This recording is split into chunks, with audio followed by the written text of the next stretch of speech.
नमस्कार, आमी रिमी। आमार चैनल रान्नार आत्मकथाते आपनादेर स्वागत।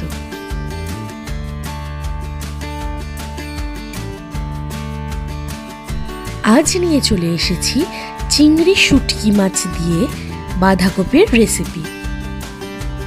একটা বাঁধাকপিকে এইভাবে কুচো কুচো করে কেটে নিয়ে ভালো করে ধুইয়ে জল ঝরিয়ে রেখে দিয়েছি।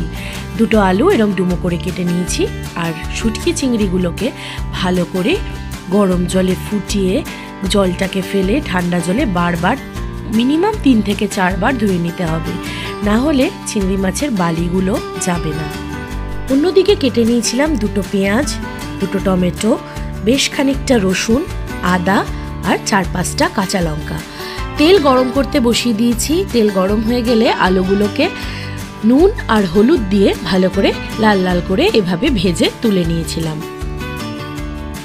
ওই তেলের মধ্যেই দিয়ে দিয়েছিলাম চেরা কাঁচা লঙ্কাগুলো আর রসুনটাকে একটু থিতো করে সেই ফোড়ন।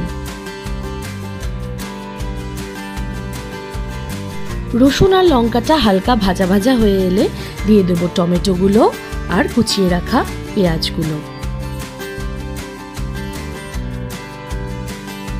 সবগুলি মোটামুটি একটু ভাজা ভাজা হয়ে এলে ভেজে রাখা আলুগুলোকে দিয়ে দেব। তারপরে দিয়ে দেব ওই ধুয়ে রাখা ভালো করে চিংড়ি মাছগুলো। চিংড়ি মাছগুলো দিয়ে ভালো করে কষাতে হবে।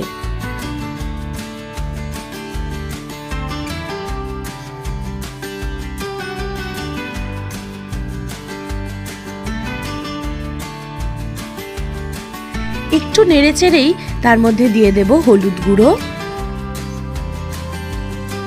জিরে গুঁড়ো আর লঙ্কার গুঁড়ো। লঙ্কার গুঁড়োটা পরিমাণ মতন দেবেন, কেন কি এটা একটু যেহেতু শুটকি মাছ, এটা ঝাল ঝাল খেতেই বেশি ভালো লাগে।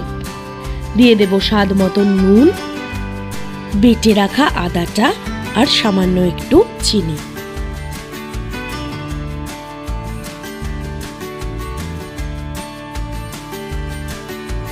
এরপরে দিয়ে দেব ধুয়ে রাখা বাঁধাকপিটা। গ্যাসটাকে লো টু মিডিয়াম ফ্লেমে করে দেব আর পুরো মশলার সাথে বাঁধাকপিটাকে ভালো করে কষাতে হবে। বাঁধাকপি থেকেই কিন্তু জল বেরোবে, আলাদা করে জল দেওয়ার কোনো প্রয়োজন নেই। একটু ঢাকা দিয়ে দিয়ে রান্না করলেই বাঁধাকপিটা আলুটা সমস্ত কিছু সিদ্ধ হয়ে যাবে। আর জল একদম টেনে গেলে, শুকনো শুকনো হয়ে গেলে ব্যাস আর কি, একদম রেডি আমাদের এই বাঁধাকপি। নামিয়ে ফেলুন আর গরম গরম এক থালা ভাতের সাথে সার্ভ করে দিন। বিশ্বাস করুন আর কোনো কিছু চাই না। Thank you.